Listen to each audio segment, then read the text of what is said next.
What's up, everybody? Welcome to the Just BCA podcast. My name is, of course, Just BCA, aka Brandon Corey Alexander, and today is a very special episode because this is the first episode of 2023, and my guest is none other than my longtime friend and fellow recording artist, Timmy B.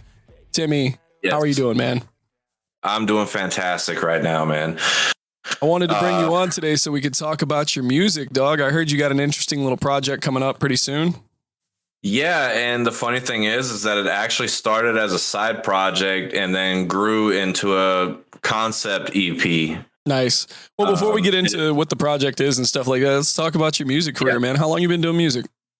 Honestly, I have been doing music since I was probably about 12 years old, 11 or 12 years old. I was living in Germany at the time, and there was an after school program where they taught us to play guitar and everything. And so once I started learning the first couple of chords and everything, I started writing my own songs.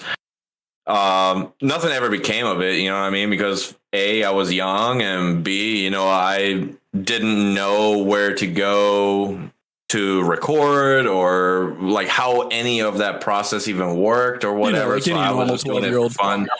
Right.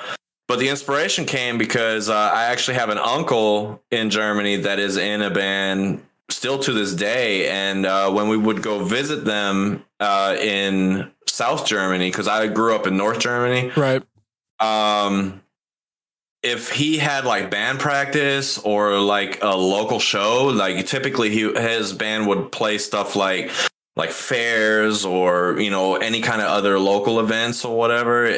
My brother and I, we used to be able to sit in on his practice or go to his shows. And mind you, as a 6, 7, 8-year-old, seeing your own family, doing stuff like that, you know what I mean? It's pretty damn inspiring. It's wow, if people can do it, why not me? You know what I mean? Right. So what kind of music do you play? I mean, I see the guitar behind you. I see all kinds of different stuff sitting around. What's your primary focus? What'd you get started doing? Well, I got started playing acoustic guitar and just doing, if I look back on it and then analyze what I was doing, it was something along the lines of something more folky and stuff like that. But when I was 16, 17, I got really into, rap and hip hop and stuff like that. So primarily, I produce and record hip hop music. However, like you had already mentioned, I have a guitar here in the background, and I'm sure you see a little bit of my electric drum set here. I like to dabble in different things because I don't like being tied down to just a single genre, Right. One of my big inspirations is actually the Gorillaz, and the reason of that being is because I have never heard genre bending like that before, and knowing that you can take things from different genres and whatever and put something together that is just, right, lack of a better term, just magical. I think that's why I got into sampling and whatnot. I just love taking other things and creating something new, because let's just face it. I mean, everything has been done before. I don't think there's one thing nowadays that is original anymore. Every song now, especially with the advent of TikTok and Instagram and being able to use music, there's people remixing stuff, or there's people just putting their own spin and twist on it. I mean, there's so many, I heard a freaking, what was it? Fall Out Boy mixed with Genuine song the other day. And I'm like, wow, this sounds better than the original. Yeah. Sometimes you get that, and then sometimes it's just I would have done something a little different, but it comes down to taste, really. Correct. Yeah. So you mentioned Germany and stuff. Were you born in Germany? Yes, I was. I was born in Zweibrücken, Germany, which is in the south. It is a small town that is just south of the outskirts of Frankfurt on the Main River.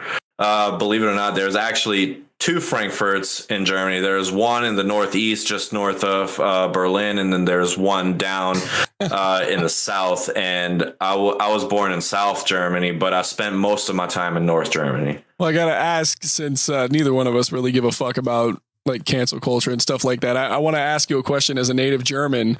Yes. From a native, I shouldn't say Native American, but as an American looking and talking to a German and somebody who knows you, how is Hitler viewed over in the actual country of Germany versus how he's viewed here? I mean, over here, you've got your people who are like, they're on the fence. Like people be like, oh, he was a great artist, but he was a menace to society. Like, how do people view Hitler over there? Like an embarrassment. Okay. It is not by law illegal to talk about what happened in that time period. And truth be told, it is a quick way to get your ass whipped over there. Kind of like, you know what I'm saying? Like if you it is taken as a huge sign of disrespect. If you are like sitting there, like say as a foreigner, and then you decide to do the Nazi salute just as a joke or whatever, because you think it's funny. Like, believe it or not, Germans take that shit very fucking serious. And, it is a huge sign of disrespect. Well, I mean, here in America, it's a huge sign of disrespect. I mean, don't get caught slipping doing that shit over here. But it's also a stereotype over here in America. As someone who is, I'm not going to take my hat off and show the viewers who are actually watching this, but I'm bald. Right now, my hair's kind of grown out. But when I shave my head, people always look at me and they make jokes. Skinhead, man. Yeah, like, they make the jokes. Like, oh, neo-Nazi skinhead. Like, stupid shit like that, man. So, like, I wonder if things are viewed like that over in, his native country versus how they're looked at here in America. Which actually, Germany was not his native country. He was Austrian. Oh. See, I failed high school history, so it doesn't really matter. I had no choice but to learn it. You know what I mean? That's where you're from. That's believe it or not, over here is American depending on the school you go to, you don't learn that until like way later, like 7th or 8th grade or something like that. I don't see why it's pertinent information anyway. Like what happened. It's a terrible tragedy. Like, let's move on. That's the whole problem. The thing is we did move on. However, we teach about that, and believe it or not, it is actually a huge tradition. Well, I wouldn't say tradition, but it is definitely a big thing that we take field trips to Auschwitz. Shit. Basically, so you've actually been to Auschwitz? I personally have not. I left Germany in 8th grade. At the end of 8th grade. So like that probably would have, I think it comes down to the school that you're in. And, it also comes down to, what grade you're in, of course, as well. Right. But it is very common in Germany for schools to take field trips to concentration camps to teach the students about what had happened there, because the way they view it, it's like, this was fucked up, but what did we learn? Right. This is wrong. Right. So like kind of like a lesson. We are teaching them to not repeat history. I gotcha. Unlike here in America, where we just pretend history doesn't exist. As a matter of fact, let's take a school field trip to a plantation. Right. Just throwing that out there. I mean, some places do that. I was going to say there are some places here in America that do that. I mean, I don't want to get too far. I wish they all did it. I wish they all did it. This is vital information. Okay, yeah, it'll trigger some people, but you know what? Good that it triggers you, because if you know that it's wrong, don't repeat history. Exactly. There you go. Wise words, man. That's probably some of the most wisdom shit I've ever heard on any of the podcasts that I've ever done. That's crazy. But yeah, we were just talking about that at work the other day. The whole thing that I heard about, tearing down monuments and all that shit, they are there as a reminder. They are monuments for a reason. Yeah, you don't agree with it, don't repeat it. Do something better. You know what I'm saying? Like genocide. Maybe we should keep these motherfuckers alive. So, you know what I mean? So crossing a line there, man. Yeah, no, we were talking about that shit at work the other day. About like the systemic holding down of the black community and stuff like that. You know how like the CIA and government agencies put crack into impoverished neighborhoods to hold down the black community. And that's why they put like gun stores next to liquor stores. You know, anybody can watch the movie Boys in the Hood and listen to Trey's dad talk about that kind of stuff all day. But like, that's a real thing. Like a lot of people don't know that, but, or they do know it. They just refuse to acknowledge it. And I feel like what you're saying is, we have to acknowledge the past to learn from it and move forward as a people. Right. Maybe take the liquor store out and put a bookstore in there. Or, you know, instead of spending money on stupid shit like yachts and things for rich people, actually build better schools with better books, better desks. After school programs, keep them off the street. You know what I'm saying? Like, you know, like ignorance fighting chance. You know what I mean? You know, ignorance is bliss. If you don't teach them, how are they going to learn? You know, so just because they are of a certain, dare I say, minority or whatever, you know what I mean? Yeah. That doesn't mean that they need to be pushed aside. You know what I mean? It's like, you know, like they're just going to do what they're going to do. You know what I mean? That is wrong. You know what I'm saying? Like, because there are some of them that are just sick and tired of the life that they live. So they'd strive for something bigger. So why not allow them to do that? I mean, it's kind of a stereotype in itself for like when, you know, like when someone from the black community gets rich, like, oh, he made it out the hood. He made it out the hood. Well, there wouldn't be a hood. Will always be with them. Yeah, the hood's always going to be with them. But like it's like myself. Like you don't live very far from me, but like myself, I'm a white dude who lives in a hood, quote unquote, neighborhood. So I mean, like, you know, it depends on how you look at it. I mean, it depends on how you look at things, and like the systemic holding down of a certain genre of people or a certain minority, as you put it, and stuff like that. Like, I mean, but this all goes along with hip hop. I mean, you're a part of hip hop. I'm a part of hip hop. Absolutely. Hip hop is black culture. So it is. Do you ever get the question about cultural appropriation?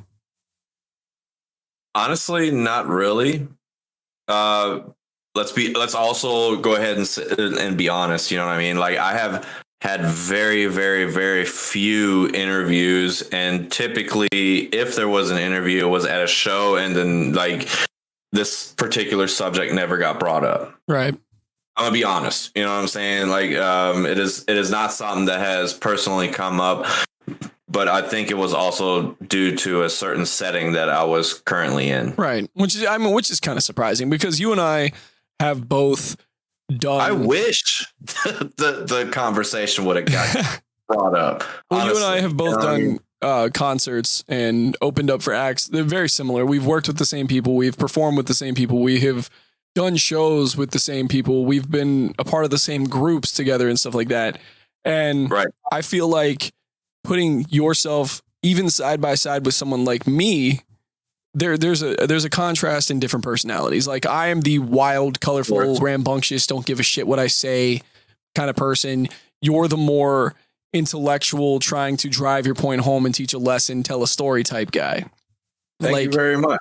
Yeah, but I mean, that's just, anybody who knows us knows that that's the case. I mean, like, look at me, like, we're creating yang. Yeah, exactly. You're the yang, I'm the yin. But like, a lot of our friends, a lot of our fellow artists, a lot of people we've worked with here in the city are majority black. Yeah. And that's the way it started out to be. But then we started to see a shift in contrast to where when we do shows now, the audience and the performers alike, it's 50-50. It really is. And honestly, I love seeing that.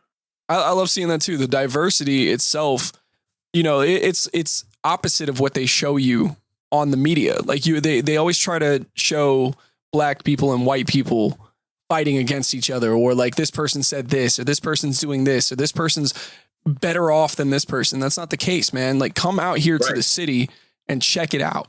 I mean, we do these shows together. Like, see what's actually going on instead of like inflicting fear, through, you know, bogus newscasts or whatever. I'm not trying to discredit certain things that are in fact going on these days or whatever. But the thing is that it's not all like that.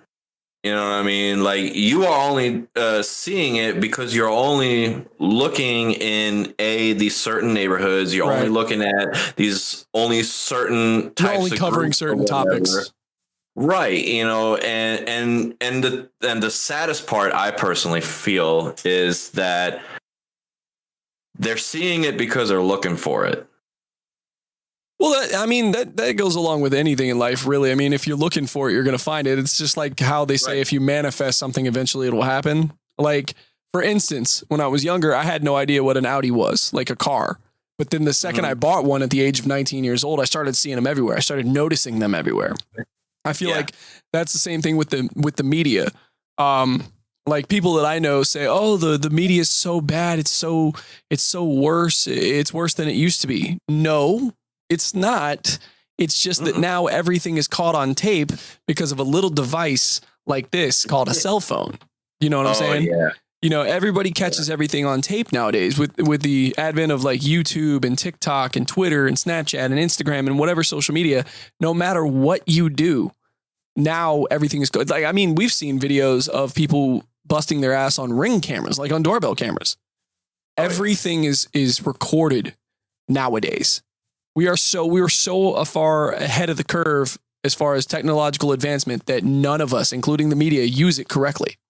We could be doing so much good for the world, but we just don't. I think right now it's mostly being used for population control because everybody's got an eye on them like 24/7. Yeah. Whether it's security cameras, a Ring camera, like you were saying, or somebody's cell phone. Yeah, it's like Will Smith said. Of course, we got social media where we just blurt out absolutely every thought that we have. You know what I mean? I'm guilty of it. Exactly. You know what I mean? Like, I sometimes, like, when the Facebook memories come up, you know what I mean? I cringe at some of my oh, man, that shit I said back 6 years ago. Why did I even tell them I was in the middle of doing this? Right. You know what I'm saying? Like, oh, well, you know, like, I just went and just did this and that. You know what I mean? You know, but mind you, these posts were from when I was, like, 18, 19 years old. You know what I mean? Like, because you grew and you evolved from that. Same with me. I did. People still judge me from shit I said and did like 15 years ago. Like, I'm not the same person. Right. But it's like Will Smith said about Jaden one time in an interview. He's like, when I was his age, I did dumb shit too, but we didn't have YouTube. We didn't have the internet. You know, the internet wasn't around when I was being stupid. And that's why people seem to think that this whole thing, like in society, is brand new. No. It's only under a lens now. You know what I'm saying? All this stuff that's going on right now, this has been going on for fucking years. You know what I mean? It's completely under a microscope. And stuff like that. It's completely under a microscope, dude. Oh, and again, they're only seeing the bad shit because they're looking for it. Exactly. You know what I mean? Like, you're not even taking the time to like actually like, you know, maybe sit back and just like, okay, so like, why is this guy feeling this way? Or why does this chick, you know, talk in this particular way? You know, like where do these feelings stem from? You know, but it's too much under a microscope. It's just like, we're all negative. You know what I'm saying? It's like, okay, well, I can see your point, but there are some positive things. You know, deep water, guys. The LGBTQ movement. Y'all act like this is new. You know, it's just a little more accepted nowadays. You know what I'm saying? Same with the trans movement. You know what I mean? I have my own opinions on that. And I mean, like I said, I don't really care too much about cancel culture, but I have to mind my opinions because of the businesses I'm a part of and stuff like that. But I will say this. Oh, absolutely. No, I'm not saying anything bad. You know what I'm saying? I'm not saying anything bad about it. This is not a new subject. It is just because of social media, because of the general media, they just put a spotlight on it. Well, you know what I mean? I was having a conversation with someone not too long ago, and you're absolutely correct. Like, I have known what a gay person is pretty much my entire life because I had an aunt who was gay. My dad had a coworker. Her name was BJ. I don't know why, but she was gay. And like when I was like 6 or 7 years old, they used to tell me these stories that no 6 or 7 year old should ever hear. You know what I mean? But these people always, like, I grew up around these people, so they treated me with respect. So I never had anything against them, you know? So I've always known they have existed. But nowadays it seems like the media is portraying it in a way that should not be portrayed. You know what I'm saying? Like, and I'm looking dead at the camera for this. I'm looking dead at the camera for this when I say this. I feel like it is sometimes too much, because whenever I'm watching, and this goes with pretty much everything, but one particular, I'll be watching like a kid's show on YouTube or something like that, or even on TV. And the next thing I know, I'm getting a commercial or an ad for a PrEP drug. And for those of you who don't know what a PrEP drug is, it is an HIV prevention medication. And of course, I don't know why the media decides to do this, but they always show gay men or transgender men or something of that nature, as if HIV and AIDS isn't a thing in the heterosexual community. You know what I'm saying? Like, why is it so prominent for you to show as if it's some sort of, I don't even know how to put it.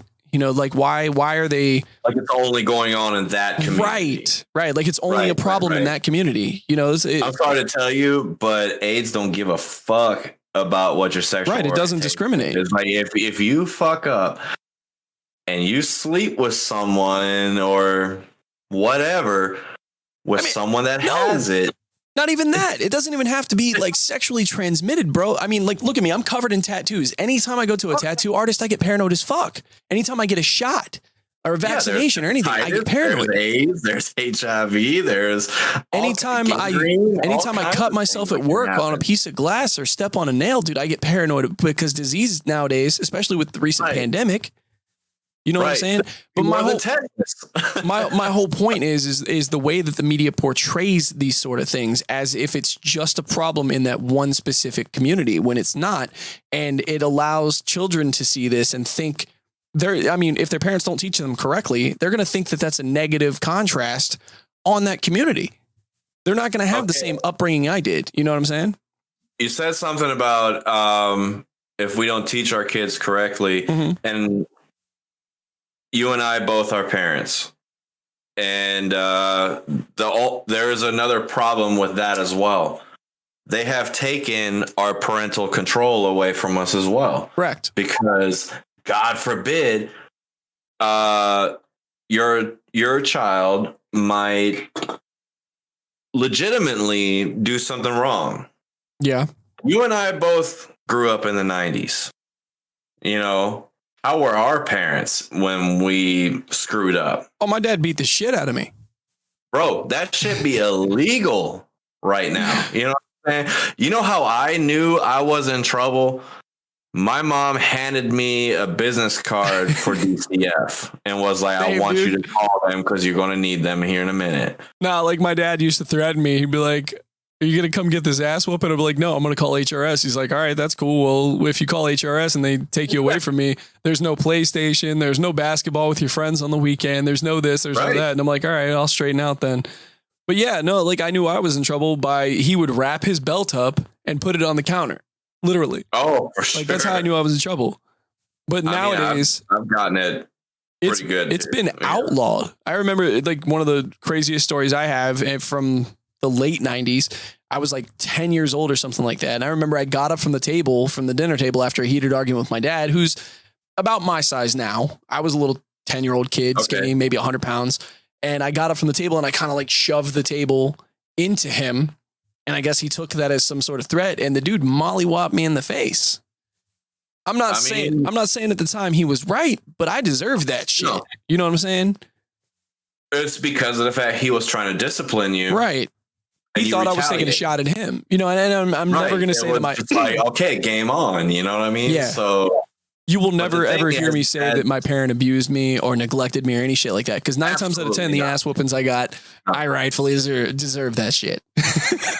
You know what I mean? I can't tell you how many times I got, my American family, like my stepmom and then my step siblings and stuff like that. They always love fucking bringing up the fact that my dad, may he rest in peace.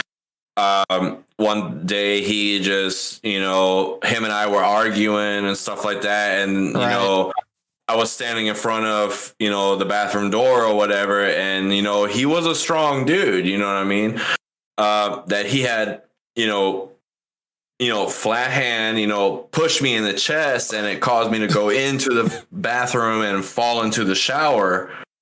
And they were, in some way, like trying to demonize this situation. Let that happen now. Let that happen to a kid now. Oh, dude, like they'll be on TikTok the next day roasting their parents, and then the whole internet will blow up and be like, "That's child abuse." Dude, no, honestly, the little fucker deserved it. Like, I have a fucked up sense of humor. Okay, so I'm just gonna go ahead and fucking say this outright. You know what I mean? I have a fucked up sense of humor. I kind of wish that shit would happen right now, just so I can get the free promo. Right. You know what I'm saying? It's like, oh man, yeah, he did that shit, but check out my new single that's coming out next week. So, I'm gonna tell you all about it. My new single is called "Suck Your Mama." Type shit. Yeah, my daddy beat me in the chest. But speaking of promo and stuff like that, I'm gonna make it rhyme somehow. Speaking of promo and stuff like that, man, back to the original topic and stuff like that. You're a musician. Absolutely. You're an artist and whatnot. We've kind of got to see a little bit of your personality. Now let's hear more about your music. You and I have discussed working on a project together coming up with a photographer and a videographer by the name of Mike Sloan. You want to tell us about that and give us a little inside story? Yes, I do. As a matter of fact, the project that is currently being brought up is my new single called "The Way She Danced for Me," which is for a concept EP that I'm putting together, and it is an entire blues / hip hop album. I came up in blues culture, more or less. Like I said, my uncle over in Germany, he was in a band. He was playing a lot of blues, right. A lot of King, a lot of Eric Clapton and Blues Brothers and stuff like that, oh man. And I even lived in Chicago for a little bit. There was a fucking McDonald's that had statues of the Blues Brothers in it. You know what I'm saying? Like I ate that shit up. I was like, yo, I'm getting a McDouble from this motherfucking place. So the only thing we have here is a statue of Grimace. Not even that anymore. They took away our statues in our ball pits. Right, but my mom too, like she taught me a lot about blues as well. Like we constantly share what we call whiskey blues back and forth. It's like that real nice electric guitar and pain driven, songs and whatnot. And truth be told, like blues is just a jam genre. Yeah. You know what I mean? Like you can take a blues song that should only be like 3 minutes long and you can make a 10-minute jam out of it just by the solos. You know what I'm saying? Like because you said the term feeling it that much. You said the term. I want to touch on something real quick. Like you said the term truth be told. Before I get into this, I just want to say shout out to Darren. I'm not sure how to pronounce his last name, man, but Darren LaMontagne, he works with us as a DO. He's in a band called Southpaw, and they're a Florida hardcore band, man. They're really awesome. Their new single is out. It's called Truth Be Told. It's one of my favorite songs. I'll probably play a snippet throughout this video that we're doing now. But I asked Darren if he would want to be in the video and stuff like that. And he said, yeah, like, what kind of music is it? Because he's into everything, man. He's not just one specific genre. Right. Like, he listens to hip hop and stuff, and he asked me to like describe your music. And so I said, it's kind of like an experimental type. It meshes like blues and jazz and folk music with like hip hop. It has like a little bit of a hi-fi, a little bit of lo-fi, and then I played him a little snippet of like the interlude and stuff at the beginning of the song that you sent me. And he's like, oh shit, This is dope. You know what I mean? Like, just send me some stuff. I want to check it out. And, but like when people ask you how, aside from saying like blues fusion, how would you describe your music? Like what genre do you fit in without saying the generic like hip hop? Like how would you describe your music to people? I honestly feel like I came up with my own genre. I mean, maybe not, because it is a fusion of a lot of different things. Like I was saying earlier, I am hugely influenced by the Gorillaz, which deals with a lot of genre bending. You know, there's a lot of classical, there's a lot of electronica, there's a lot of hip hop, there's a lot of rock, there's a lot of punk in there. You know what I'm saying? So,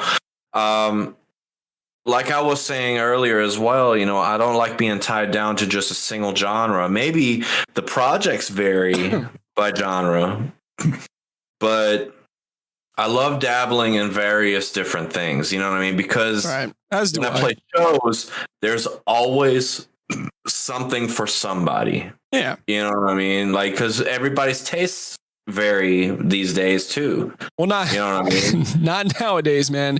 That's why it's very hard to sell anybody on your independent music nowadays, because every hip hop mainstream artist that comes out is like hibbida hibbida hibbida. They do that like choppy. You know, Eminem came out and just fucking dissed the shit out of it. Like everybody, I don't know what's up with this choppy flow. Everybody got to go, whatever the line was. Like everybody does it, you know? Yeah, but then he came out with Godzilla. He came out with I Can Swallow a Bottle of Adderall. You know what I mean? Now, please don't think that I am dissing Eminem by any means. My career. Yes, you are. You need the promo. That. No, my career is way too fragile for that. But but and mind you, I love Eminem's music. I have my introduction to him. You and I were actually talking about this at work earlier, or either earlier or yesterday. My introduction to him was the Marshall Mathers LP. I got that album for Christmas when it came out, and I think that was the day before yesterday because I was off yesterday. Right.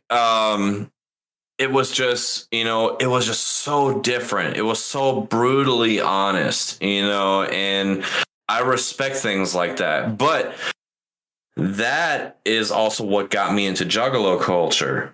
Now, let's actually rephrase that. That's what got me into pre-2006 or pre-2008 Juggalo culture. Yeah. Original Juggalo culture. For the record, the last good Juggalo record from ICP to ever come out was The Tempest. Anything after that just fucking sucked. That's my opinion. And my introduction to ICP was, technically speaking, the Riddle Box from 1995, which I have that on vinyl for a sheer $150. But anyway. This man spends so much money on fucking vinyls. It's not even funny. Bro, if I could sell every single vinyl record I have, I would be out of debt right now. Hospital bills included. So anyways, but the time when I actually got into ICP and like the Juggalo culture and so on and so forth was with the album Hell's Pit, just because I could not believe the things that they were saying. And as a kid, I was writing short stories. I was making my own comic books and so on and so forth. So I was big on storytelling. Hell yeah. So, so hearing storytelling in music, you know what I mean? Again, you know what I mean? Can't take nothing away from like people like Eminem and Naughty by Nature and KRS-One and stuff. They're all storytellers. You know what I'm saying? I didn't get into hip hop, old school hip hop, until, as embarrassed I am to say, until more recently. You know what I'm saying? Like more like, I mean, there's nothing embarrassing about that. 5-6 years. You know what I mean? So like it's when I like really got into old school hip hop. But there's nothing embarrassing about that at all. Well, you know what I mean? You find it when you find it. When you get in, yeah, you find it when you find it. So, but I really started like looking into like what the culture was about, you know what I mean? The history of it, you know, and that's also where it brings us back to when you had asked me like, if somebody had asked me about cultural appropriation and things like that, you know, like I really wish somebody had asked that once before, you know, just because of the fact I have been studying it, you know what I mean? Like, where did it come from? Who did it originate with? Because me personally, as an artist, I feel like I can't fully appreciate the genre that I am currently pursuing unless I know where it came from. That was the same thing with me learning how to play guitar. I was going all the way back and listening to stuff like Elvis Presley and, Right. you know, like other early, you know, rock legends, you know, and Hendrix whatnot, and you know, right. And same thing with hip hop, you know what I mean? Knowing that Grandmaster Flash was the one that invented the dual turntables, you know what I mean? He was a fucking electrician on a bicycle, for fuck's sake, you know. Dude, and he came up with, it's funny you mentioned that, because I mean, you're a connoisseur of the arts the same way I am, but like, it's funny. I have a ticket stub somewhere and I love this, but a while back I got to go to a show called the Hip Hop Nutcracker at the Florida Theater, and it was one of the coolest things ever. And when I came back and told people about it, they had no idea what I was talking about, because the artist that I went to go see was none other than Mr. Curtis Blow. What? Yeah.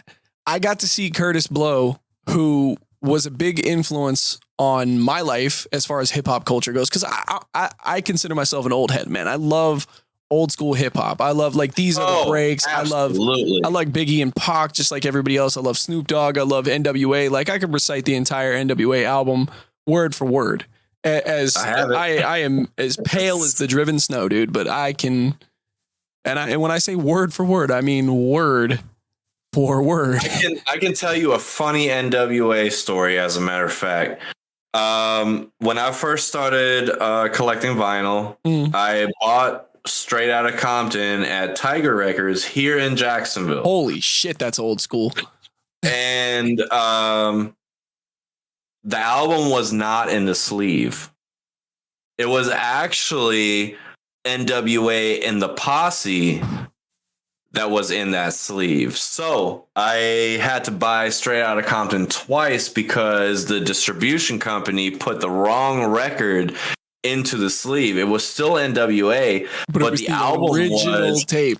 The original. It had Boys in the Hood on it, and the first rendition of Dope Man, and so on and so forth. It was NWA and the Posse that was actually in the Straight Outta Compton sleeve. So I actually had to go somewhere else, which I actually bought the actual Straight Outta Compton album from Target, which had the correct record in it. So now I have two sleeves of Straight Outta Compton, but one of them is NWA and the Posse, and one of them is actually Straight Outta Compton. Do you understand how much money you would be sitting on if you can actually find a perfection sleeve of NWA and the Posse, like a record sleeve for it? Like, bro, if I could find an old school version of that shit, dude, like I would jump on that shit. Like, so holy shit, man. bro. But no, so like cultural influences and stuff like that. Who would you say this project is inspired by the most?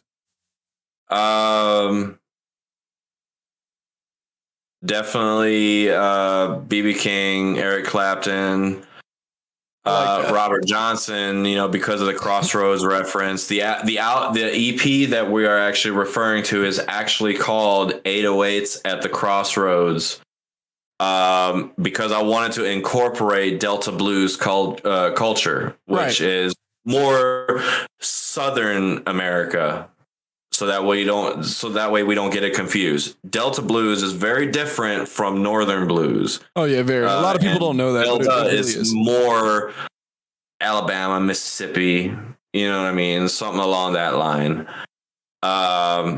But Robert Johnson, you know, one of the big pioneers, well, maybe not so much pioneers, but definitely one of the most influential blues musicians in blues history, especially culture-wise, is definitely a huge influence. I actually do have one of Robert Johnson's albums. Of course, it's a repress because I'm not OG Bobby Johnson. You know,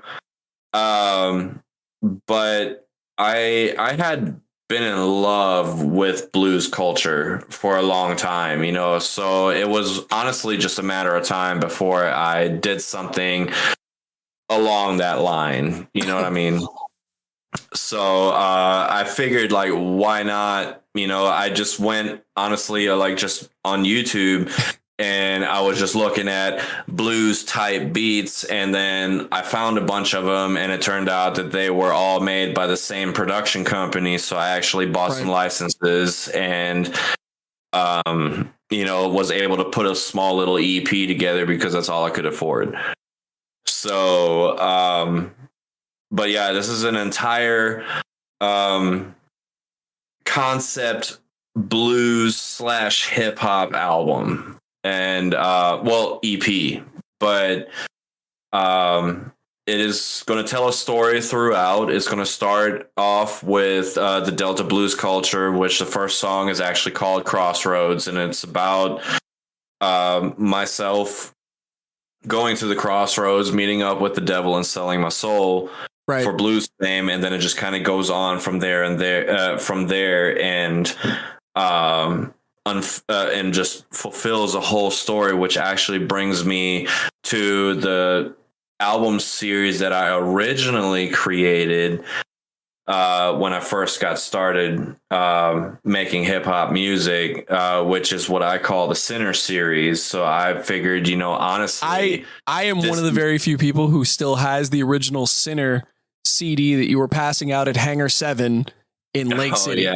Like I remember you gave me that. That was like what fucking Jesus Christ, dude, like 7 years ago. The album came out in 2017, but I did demo versions, which were honestly like just a few singles off of the album. Probably a couple years before that. Dude, the album actually took about 8 years to finish. Well, speaking of like knowing you for years and stuff like that, man, let's get into another subject, because you know me, I'm always one to poke the bear. And I just want to let everybody know from this point forward who's listening to this podcast that the views and opinions expressed by each person are of their own. But I want to talk about Razor's Edge. Okay. Like, I like to poke the bear, mine and Alex's history and stuff like that. I know you're his bandmate. Are you still his bandmate, or like, have you like had that conversation? It's kind of off and on, because like as a solo artist, I'm not going to lie, I haven't exactly gotten a whole lot of shows. Okay. So sometimes, to get the exposure,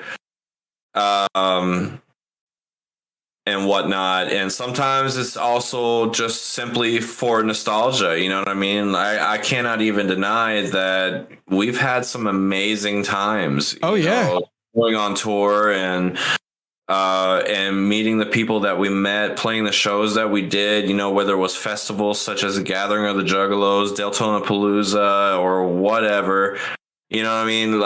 That is something that is always going to resonate with me. Alex and I have actually been talking here recently, about doing a few odd shows here and there, but we have actually made sure that both of us know that I can't just take days off from work. Right. You know what I mean? Just go off on tour or whatever, you know what I mean? And plus, like, he's got his thing going on. He's got his own wrestling company and everything to run. I have my entire fucking label that's in 2 countries to run right now. We're both very busy, so like, yeah, we do play shows together when we can, you know what I mean? And take what opportunities we can.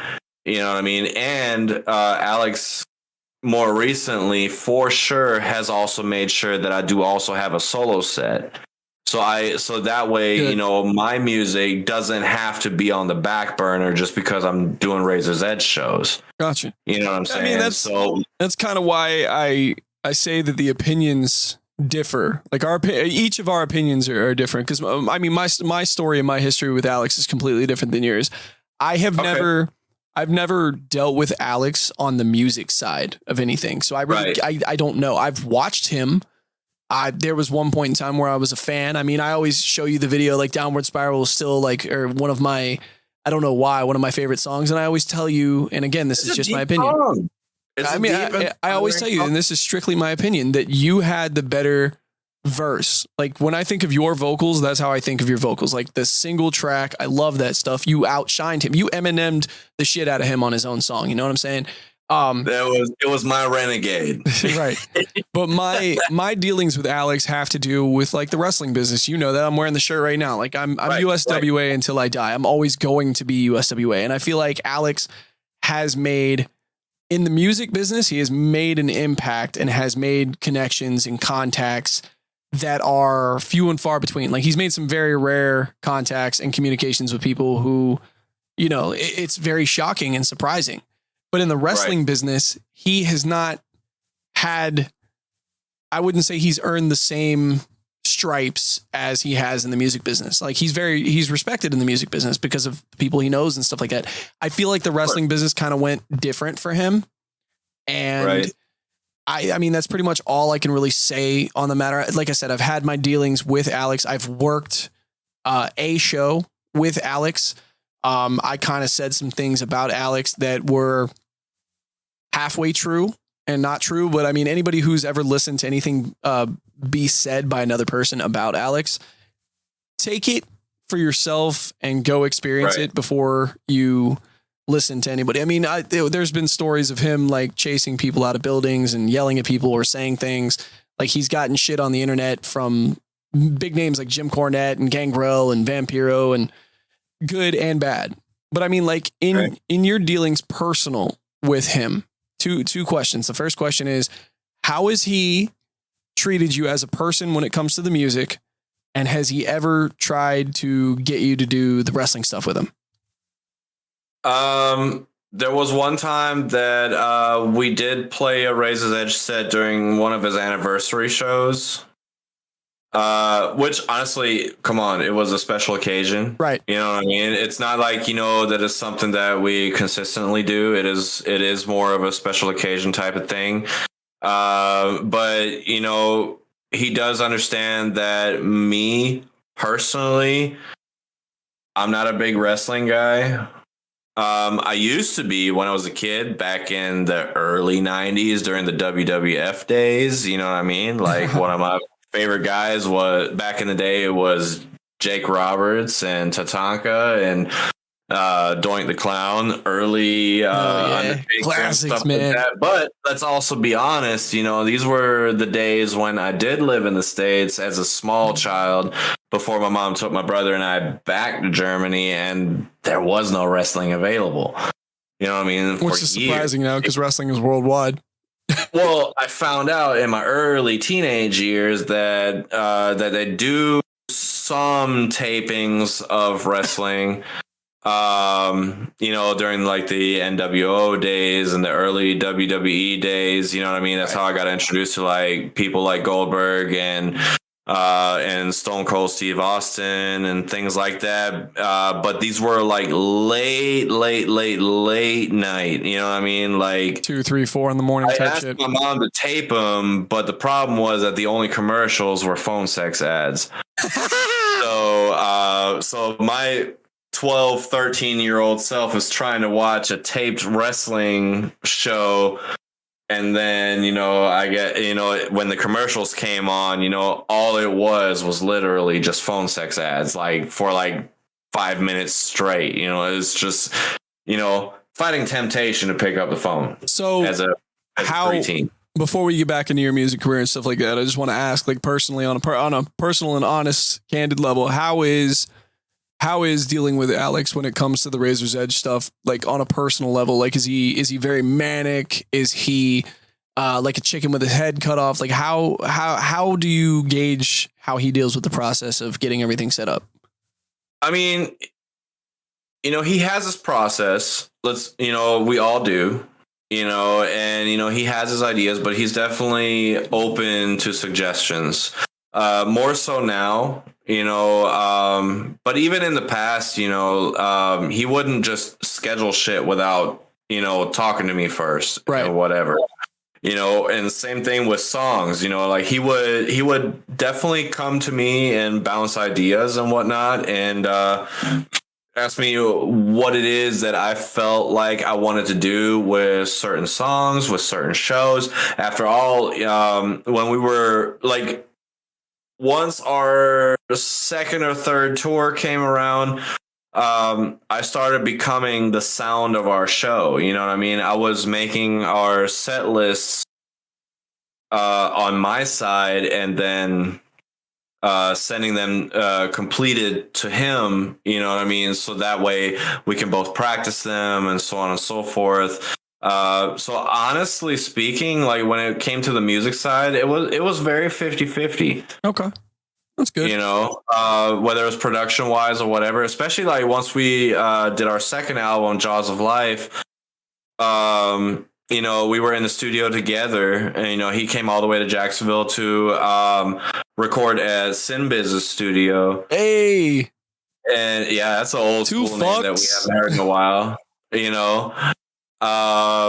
And there were times like when we had songs that we were getting ready to record and he would start to, you know, go into the booth like, hey, let me show you how to do this hook. And I was like, no, as a matter of fact, you don't even know, but I've been practicing this shit and I think it should go like this. And he was just like, all right, fuck it. Let me see. Let me see what you got. And I would do a take and he'd be like, yeah, fuck it. Never mind. That's it. That's it right there. Never mind what I said. So, all right. Well, moving away from the topic of Alex, I just want to end it by saying congratulations on all your success. For everybody out there to form your own opinion. Cheap pop here. I'm just gonna say it out loud. I'll probably get some shit from people in my camp and stuff like that. But go check out ARW, Atomic Revolutionary Wrestling. Form your own opinion. Like I said, my opinion is mine.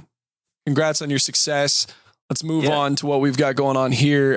So this video that you and I are talking about shooting that you have graciously, I may or may have like begged my way into an executive producer credit, but a video that I'm helping executive produce with Mike Salone and whatnot. Tell us about the concept for this video, man, because we've been talking about it for the past couple of days and it's very intriguing. Okay, because of the fact that the video that we're currently talking about is part of that blues hip hop album, 808s at the Crossroads. It will be the first single that will be released. I already uploaded it, so it'll be available on Spotify here in the next couple of days. Dope. Once the stores, you know, start processing it and so on. And when it does come out, I will drop the link in the bio in the bottom so everybody can listen to it. Yes, thank you. And but I have been, ever since I recorded it, I have been envisioning a video for this particular song. The song is actually called The Way She Dances For Me. And the thing is that, okay, this title can be taken many different ways or whatever, but honestly, the song came out extremely tasteful. The lyrics are clean. And what I envisioned was a song for the ladies out there. You know what I'm saying? This is not something where it's just like, hey, you know, I want to see you do all this nasty shit or whatever. Right. You know what I mean? Classy women. It is more so on a classy side. You know, it's like the story of the song actually goes is that I meet this girl in a bar. She's very talented. She is also like I see her on the stage and so on and so forth. And then she comes and talks to me. And then, you know, we actually go back to my place. But, you know, then we have actual conversation and so on and so forth. And then she sees my guitar and she says, if you play the blues for me, I will dance for you. You know what I'm saying? So basically in this video, it is about connecting on some way.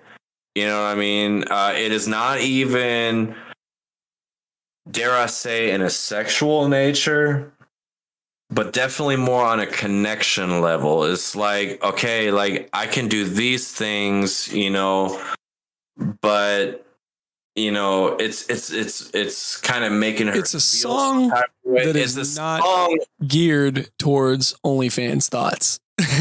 Absolutely not. Yeah, it's geared towards the I'm classic actually woman. Very strong about that part. You know what I'm saying? Like, I've listened to it, man. It's a song that's geared towards women who value romance and courtship more than a $5 a month subscription to see their butthole. Absolutely. You know, I'm gonna get canceled for that one. The song is more about a spiritual connection. You know, it is more about just connecting in a way, just like, making somebody feel great. You know what I mean? Making somebody feel more loose, more comfortable, and in some way empowering. You know what I mean? Yeah, like after all, in the song, the girl offers, you know what I'm saying? It's like, hey, just play some songs for me. I want to dance. You know what I'm saying? Like, I want to, like, feel good. I want to have fun. Feel feminine. You know what I'm saying? Feel feminine. Exactly.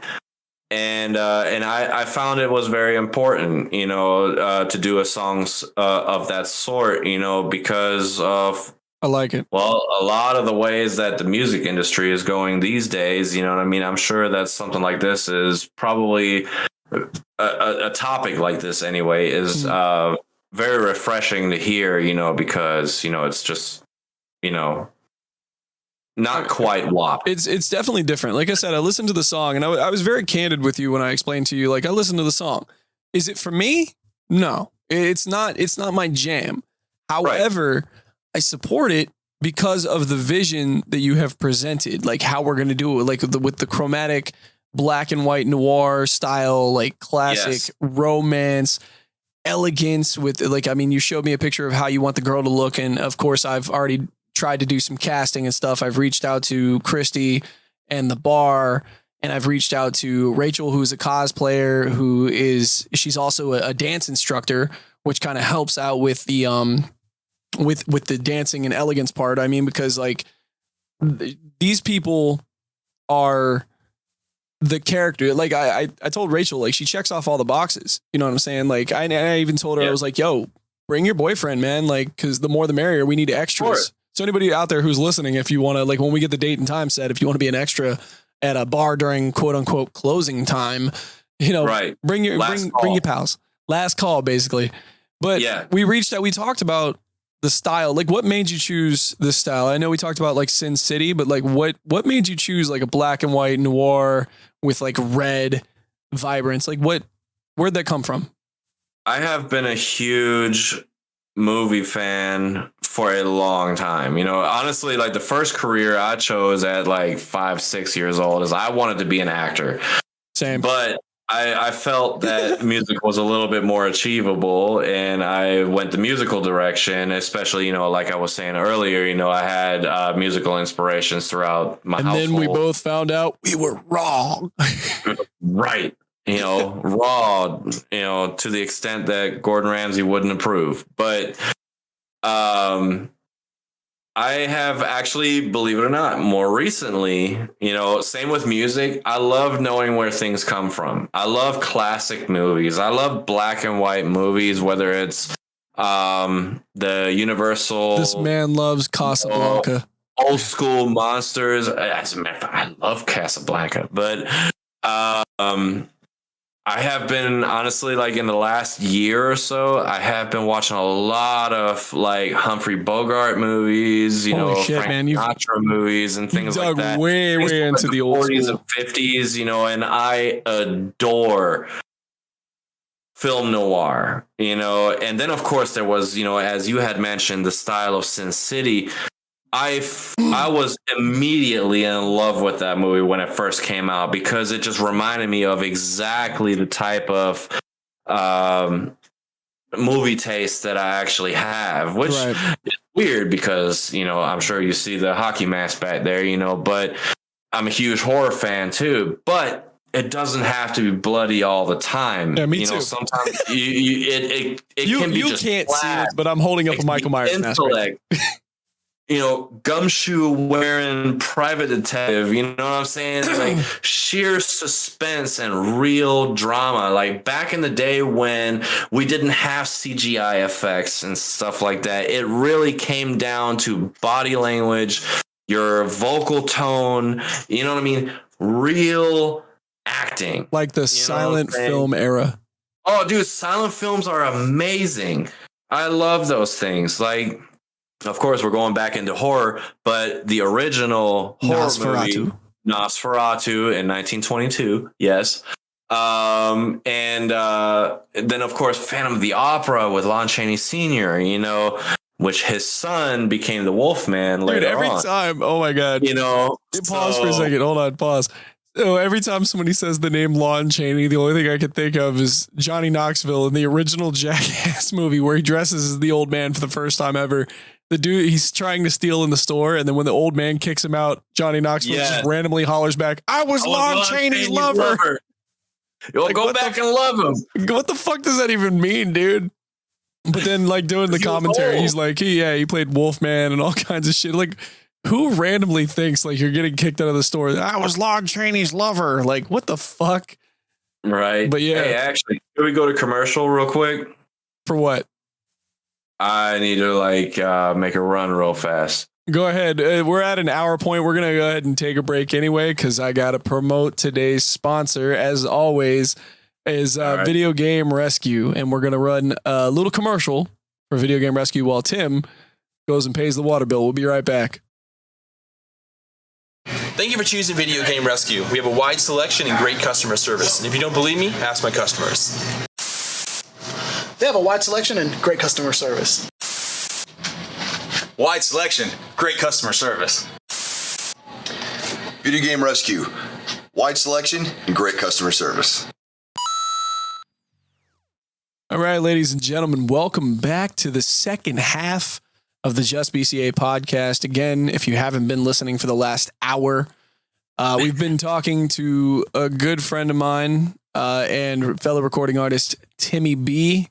He is telling us about his album, or I'm sorry, an EP, an extended play rather, and a music video that we're going to shoot and stuff like that for a song he has titled "The Way She Dances for Me." Is that right? The way she danced for me. The way she danced for me. Okay. Let's talk. We've already given that part away during the first half. Let's talk more about the rest of the EP. Like, what other kind of music are you going to have on there? You said it tells a story from the beginning to the end. Like, what other kind of stories you got? All right, so it's going to start off with the initial selling the soul at the crossroads, right? And believe it or not, I had also brought up my Sinner series actual albums that I produce all the music myself and so on and so forth. It's a 4-part album series, but I personally felt that once I started putting this EP together, that this would work as a great prequel, which kind of leads in to the actual album series, which also tells its own story. But we're not going to get into that right now. Right. So what we're talking about right now is the EP, which is called 808s at the Crossroads. And it starts off with me finding out from the locals around that there's this very special place where deals can be made, but they do warn me not to pursue those deals because it is not what I think it is. You know what I'm saying? So therefore, my stubborn ass ends up going anyway. So I end up meeting the devil and I sell my soul for blues fame, which is a huge pivotal part of Delta blues culture, which is more so prone down in Mississippi, but throughout blues culture, everybody knows this story. Gotcha. Robert Johnson was especially famous for that particular part of the culture. But it starts off with that, and actually The Way She Danced for Me is the second track on that particular album. So I wanted to lead right into Temptation early on into the album, which is more or less what the song is about. What it is temptation, but it is also, solace and just, finding a connection with somebody, but probably more so temptation. Okay. So how many albums have you put out so far? Solo 1. And then 3 with Razor's Edge. Okay. So you only put out the Sinner album? Is that right?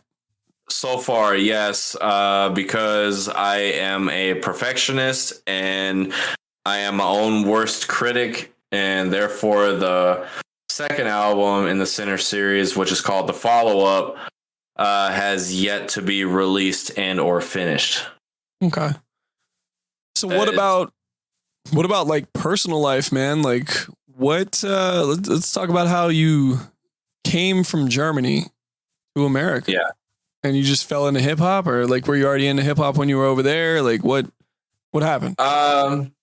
Okay, so when I first came to the United States, I was only a small child. My dad was a U.S. Army veteran. He was a Vietnam vet, and he had been stationed in Frankfurt, which is how he met my mom. And if you do the math, then later on I came along. We're not. That's usually how it works, there, but I won the race. When a man loves a woman. When a man loves a woman. All right, Michael Bolton, shut the fuck up. So yeah, we don't need to tone deaf ass to fucking like sing that shit. That's why I rap. I don't sing. But anyway, so once my brother was born, about a year later, my dad ended up getting restationed to Hinesville, Georgia. And that was my first trip to the United States. But then my parents got divorced by the time I was about the age of like 4-ish. So wait a minute. 5. You went from beautiful Germany to podunk ass Hinesville, Georgia. Yeah. Yeah. Oh, As a matter of fact, there's other shit along with that. But so we lived in Hinesville probably about a year or two. And then my dad quit the army, right? He retired himself earlier or whatever. He just quit. He just never re-signed up or whatever. And then we moved to Claxton, Georgia, which really was kind of a podunk town or whatever. I don't know any of these towns. It's kind of close-ish by Hinesville. But then soon after our move to Claxton, my mom and my dad got divorced, and my mom moved my brother and I back to Germany, and we lived in Hamburg at that time. Is that where they make hamburgers? I don't really know the entire story. If I remember correctly, please in the comments correct me if I'm wrong. But somebody in Germany had a meat patty, which over there we call frikadellen, which is basically like, it's exactly made like a meatloaf, but it's literally like just the size of a patty, and it is served with a gravy, right? Not as a sandwich. Now I'm hungry. So right, So the whole Germany thing, man. Like, I know we've talked in discussions in a private way. Yeah. But you want to make it back to Germany, right? I absolutely do. Okay, yes. So I miss culture. I was gonna say, what is it about Germany that makes you want to get back there? I mean, is it a personal thing? Is it like the culture? Do you have business over there? Like, what's the deal? I know you got your own label and you have somebody over there running it for you, but ultimately, like, what's the deal with Germany? So a lot of it, some of it is business, but a lot of it is also probably mostly because of the fact that I spent my entire childhood there, right? I was a teenager before I moved back here to the States, and I've been here ever since. But I do think a lot of it stems from the fact that I have spent my entire childhood there, and I do miss the culture. I miss being able to get along with a lot of people of various different backgrounds and so on and so forth without certain things being thrown in your face. Gotcha. Honestly, I was probably in like second or third grade, and we were living in an apartment building, and our next door neighbors were Russian, and then if you just walked down the building to the next section of the apartment building, there was a African family, and we were all best friends. We played soccer together and things like that, and nobody gave a fuck like whoever was from. We were all just getting along, you know what I'm saying? Like, and I miss stuff like that. You know what I mean? I wish the There's rest of the not world could get away with. Oh well, you're being you're friends like this that. type of way, or you look like this. You know what I mean? So you got to be with your, you know what I'm saying? Clicked Certain up. friend groups or whatever. You know, You got to be clicked up with your specific demographic. Right. It was more of like, oh, you play soccer? All right, let's go. You know what I'm saying? Like it was just Everybody was just trying to get along and be friends. Right, exactly. Now there are areas in Germany, of course, where it's not all peaches and cream. You know what I'm saying? Let's not lie to ourselves. You know what I mean? Like no place is perfect.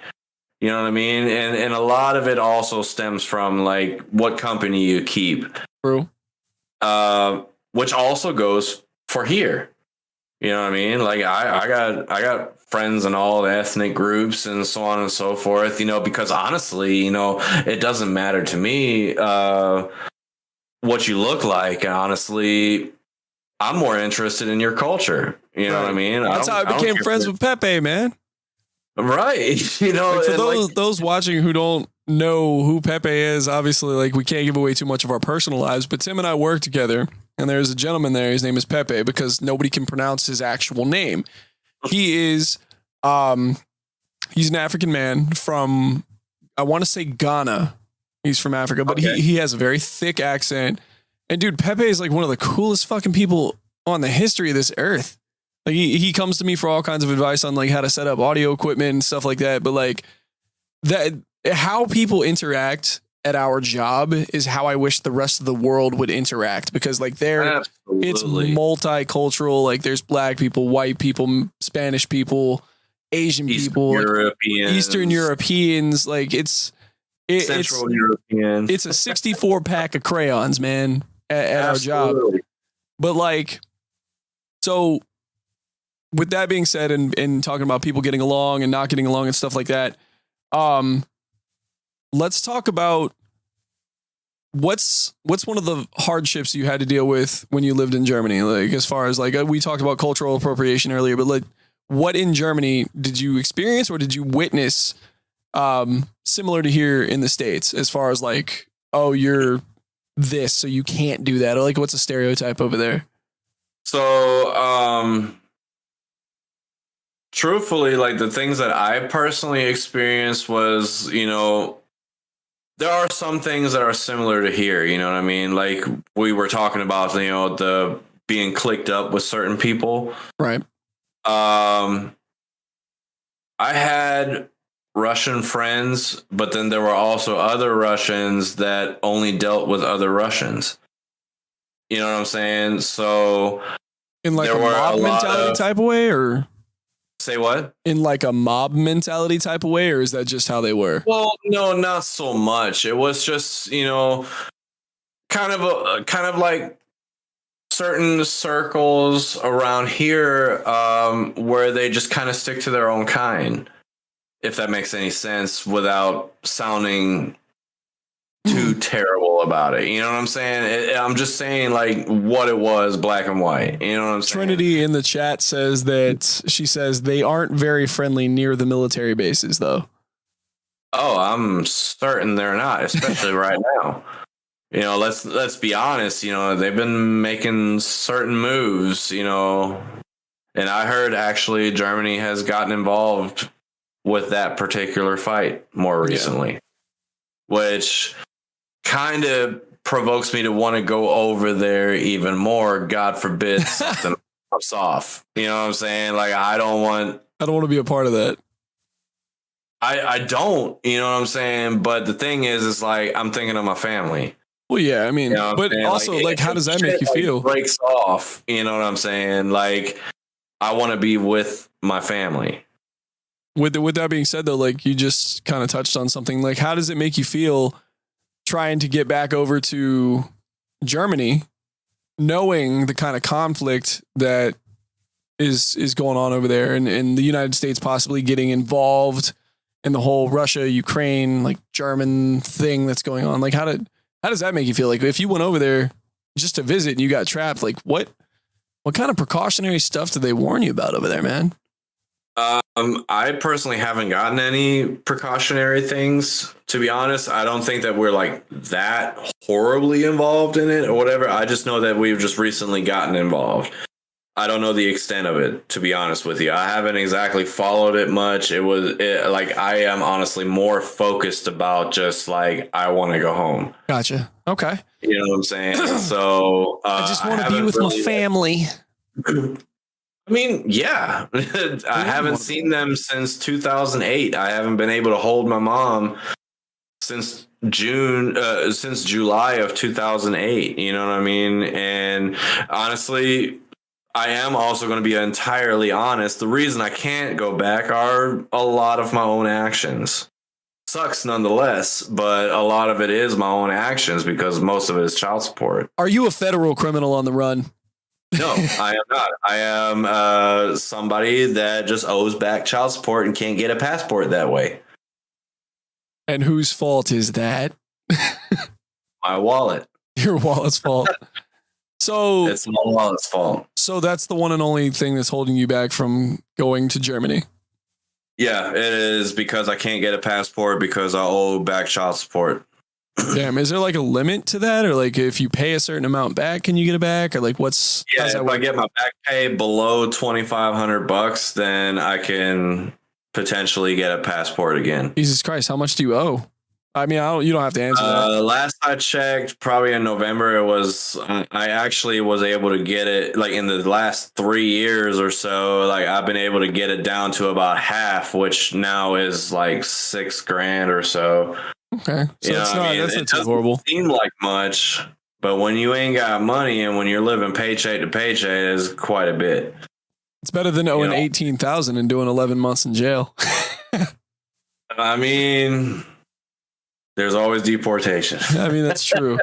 So, but right now, like candid rapid fire type style, like if you were to go back to Germany tomorrow, what would be the first thing you would do? Like the second you got off the plane, what's the first thing you're doing?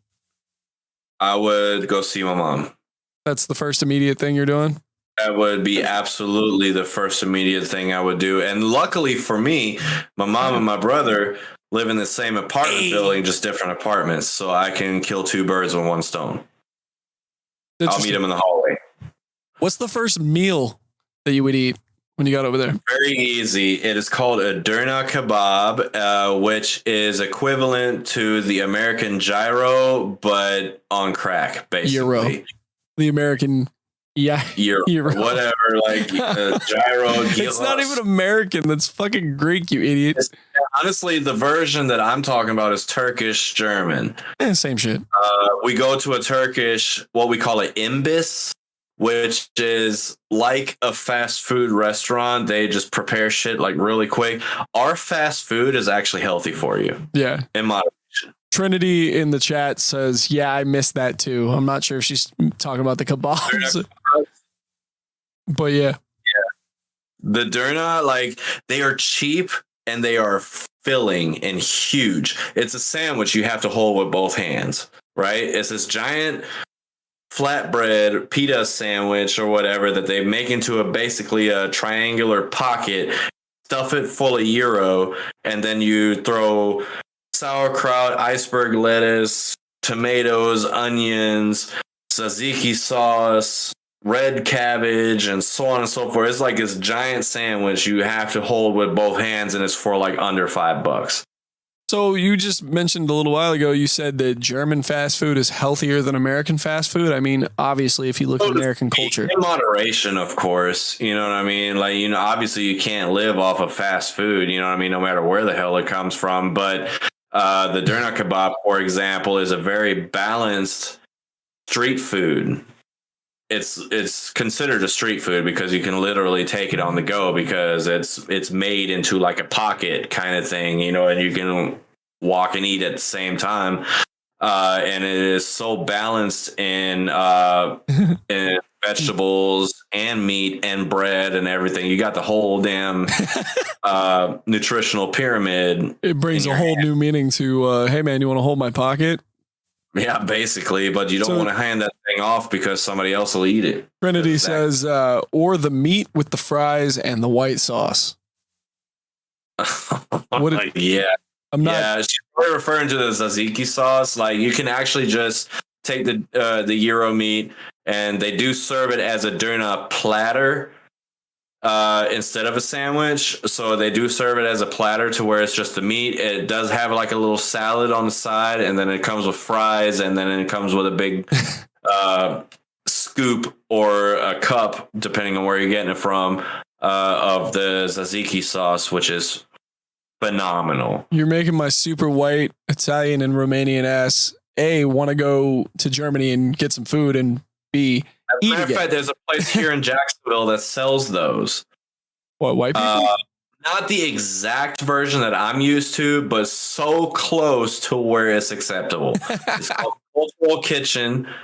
It's off of St. Augustine Road, just past Phillips Highway, and it's actually run by a German native that sells those there. They're like $11 there. It's just, their gyro, but it is so close to the actual Derna that, I religiously go there. They know me pretty much by name by now. We should definitely go sometime more often, go eat that. 'Cause that sounds delicious as hell. And I'm a fat ass who likes to eat. So I like food. What would you say your favorite food is? The Derna. The funny thing is, it comes in a sandwich, and it also comes in a wrap, which is called a durum, right? There's a Derna, which is a sandwich, which is a flatbread, and then it comes in a wrap, which is like damn near a foot long, and it's like really big around, right? That's what she said. But what's it called? It's called a durum, right? It's a wrap version of it. It's like a giant burrito, basically. I can't say it. I'm trying. It only costs like 50 cents more. 50 cents. That is usually my go-to. What's the exchange rate right now in Germany compared to America? Fairly close. About the same thing. Okay. It is. I honestly couldn't tell you. So you're basically saying I couldn't go over there with $5 and live like a king, like I could in Saudi Arabia? No. Man, that's you'd be living off of $5 right there. Poor. No. So you've seen the movie? Follow this German American couple, and they do videos like, what can you get if you only have $20 to spend for the day? Oof. And they literally like go throughout, like they start early in the morning, and they basically are only allowed like $20 or 20 euros actually. And throughout Germany, they like, you kind of follow them around or whatever, and they show you like what you can afford for that kind of budget. And the Derna was one of them. So you said you're a movie buff. You've seen the movie Euro Trip, right? Yes, I love it and cringe at the same time. I was going to say, how accurate is the whole, Bratislava type? How accurate is that? I have not been to Bratislava because I think that is more Eastern Europe, and I want to assume that it was probably the Czechoslovakia, possibly Poland, that they were trying to imitate. Well, I mean, in terms of like how behind in culture, like the guy comes out and he goes, "We just got cable TV, Miami Vice, #1 new show." Like, even though Miami Vice has been out here in America since the 80s, like how accurate is that as far as? Couldn't tell you, to be honest with you. Like, I never had with being that far behind. We typically were a little bit behind on certain movies that you guys had coming out, but only by months. I was going to say it's the same with video game culture, because me, I love video games. I love. It really depends on the country that you're in, and then of course, like it takes time to send stuff to certain countries. Yeah. You know what I mean? Like, I remember, as a matter of fact, a good comparison would be that when 8 Mile came out, right? Good movie. Yes, it was. It's also part of my musical history. Let's be honest here. It was still in theaters in Germany, and then when my dad came in 2003, May 2003, you guys already had it on DVD. Oh, no shit. But for us, it was still in theaters. Yeah, that's what I was saying about the video game thing, man. Because like, there's a lot. I do a lot with video games and video game development and production and whatnot. And 9 times out of 10, when I'm searching for a video game in a certain format, you get like the Japanese version, you get the European version, you get the American version. But the European version always seems to be dated 6 months to a year later. Is that give or take? Yeah, that's so the same thing with movies and stuff like that. Like it's. I think a lot of it comes also down to like censorship. They want to make sure that things are politically correct to certain countries, which sometimes takes a little longer because some countries are more lenient than others. Right. Okay, so that leads me into this question. To dub this stuff too. Okay, so that leads me into this next question is like, as far as your time in America versus your time in Germany, like what's something that we do here in America that is deemed culturally inappropriate in Germany, and try to keep it like somewhat censored? Because I mean, if it's that bad, because we are live. Of course.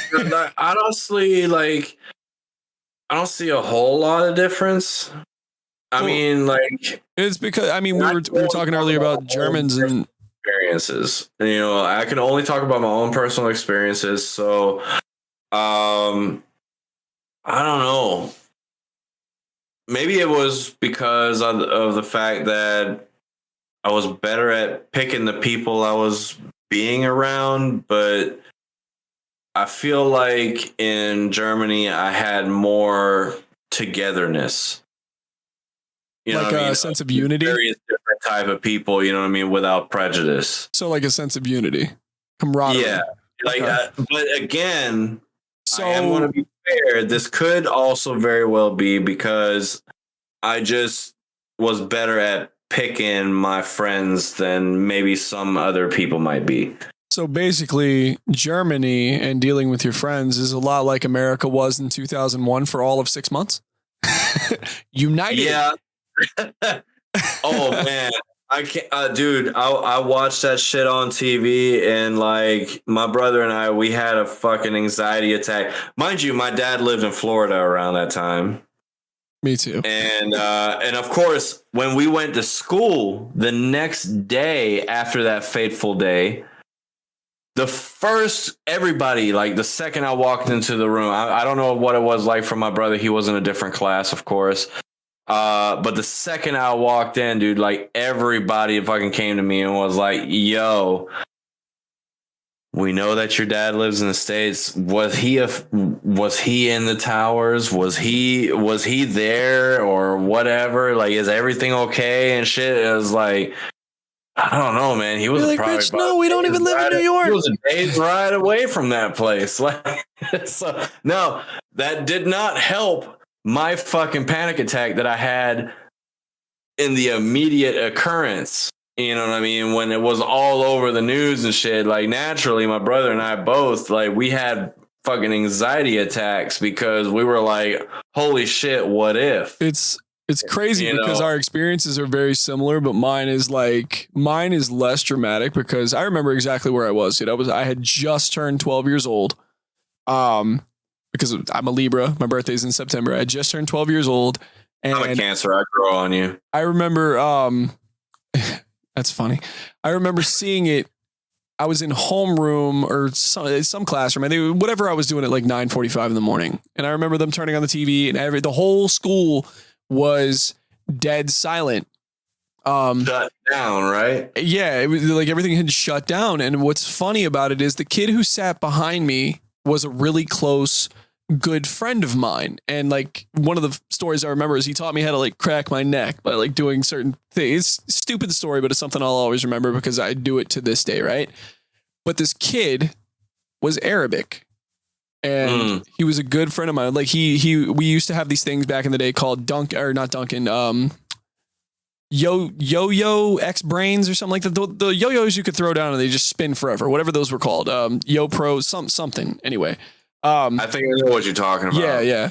So that day, whenever that happened and it was on the news in the classroom and they were showing pictures of what these people potentially look like, the hijackers and whatnot, I remember the entire class turning and looking at this kid as if he was now public enemy number one.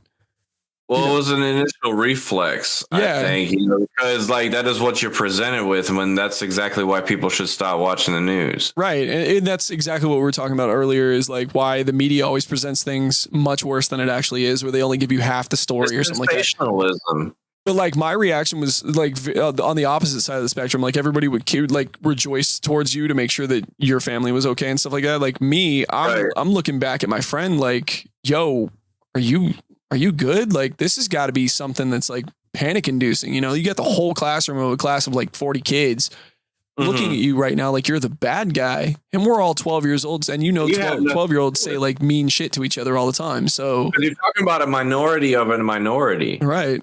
You know what I'm saying? So like I can only imagine how that kid felt.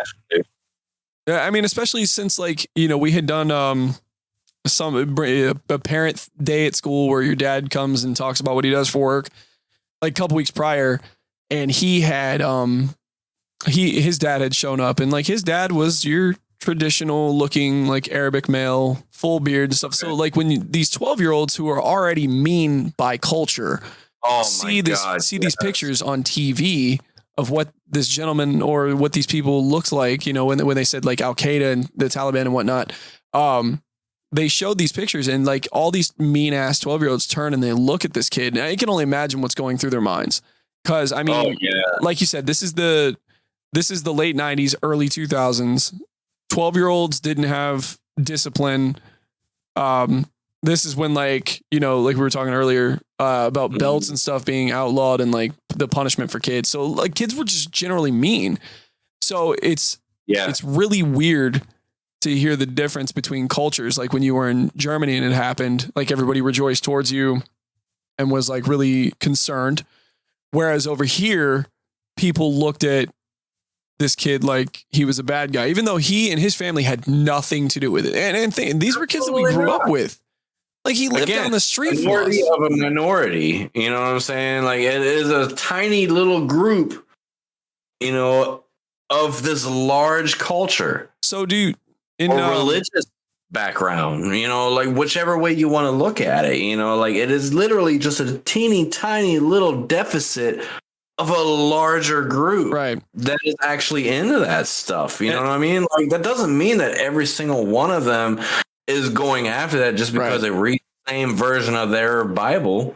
Well, and I feel like that's kind of like what we were talking about earlier about how like we've grown and we've evolved as a people and stuff like that. Cause like our job, one of the dudes I work with who I would consider one of my better friends at the job, his name is Arnez, and he's Bosnian. But if you look at him, he has Arabic features. He has a big beard, bushy eyebrows. Like he's married to a very beautiful Indian woman. Like they are very about the culture and stuff like that. And one time we went to lunch and he wasn't eating.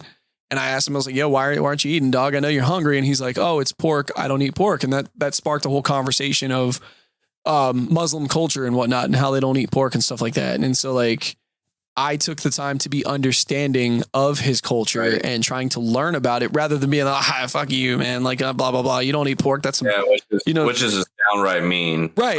That's what I'm saying. Like that's how people react, but not me. Like I'm taking the opportunity. Believes in, what I mean? As simple as that. It's like, okay, but because me as a person, I'm a very do you type of person. You know what I'm saying? If that's what you're into, cool. It has nothing to fucking do with me. You know what I'm saying? Like I'm like, hey, I'm gonna live my life. If that's the way you want to live your life. Now, if I'm over at your house, we're going by your rules. Right.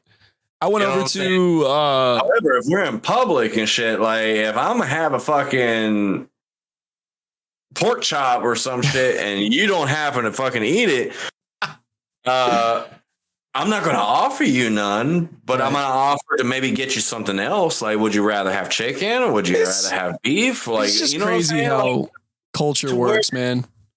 To where it's equal, you know what I'm saying? It's like, okay, you're not into that. And again, deep water, you know what I mean? But I'm the same way with religion, you know what I mean? Me personally, I am not a religious person. You know what I mean? However, I respect thanks, Trinity. people who do have faith, because I personally feel that, you know, if you feel like you believe in your particular faith because that's what gets you through the day, that's what gets you through in situations or whatever, dude, by all means, you know what I'm saying? I completely understand being completely lost, you know what I'm saying? But if this is the thing that you particularly feel that is going to help you find yourself, dude, by all means, fucking go all out. You know what Absolutely. I mean? It's just me personally. I don't like being Bible bashed. I don't like being hounded by, you know, whatever kind of missionaries or whatever. You know what I'm saying? It's just because I feel like it's then being forced on me and shoved down my throat. And that's when I start having a problem when it comes to organized religion. You know what I mean? Well, speaking of organized religion, it's funny how we're talking about like different cultures and stuff like that. And myself, like I'm not very publicly admitting about it, but like I myself am a Christian male. I was raised Southern Baptist. I was baptized twice in my entire life. You know, I do believe in the word of Christ and whatnot, which is funny because my brother is a full blown Satanist and people look at him like he's just a demon sent from hell. But the truth be told is like, he's one of the nicest, most non-judgmental people. Like he's more Christian than some people that I've met in churches. You know what I'm saying? Like he helps, you know, elderly people fix their houses. He takes in small animals and takes care of them. He cares for his family and raises his kids, and he's willing to loan a hand to anybody who needs that. He would give you the shirt off of his back. If it meant you were cold, he would give you the food in his fridge. If it meant you were hungry, or if it meant you had a meal and stuff like that. Like people, I feel, need to be more understanding of everything. Like my first foray.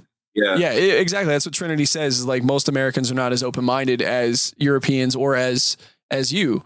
But and like, what I find sad, honestly. That is honestly like one of the biggest things that I have against the United States. You know, yeah, we do have a lot of freedoms, and yes, there was a lot of things that I have accomplished in my time here that I would have never been able to do over in Germany. Right. You know, so the music career, for example, well, it is more widely available here. It's like when you don't support something that somebody else does, the first reaction from an American is automatically, well, fuck you.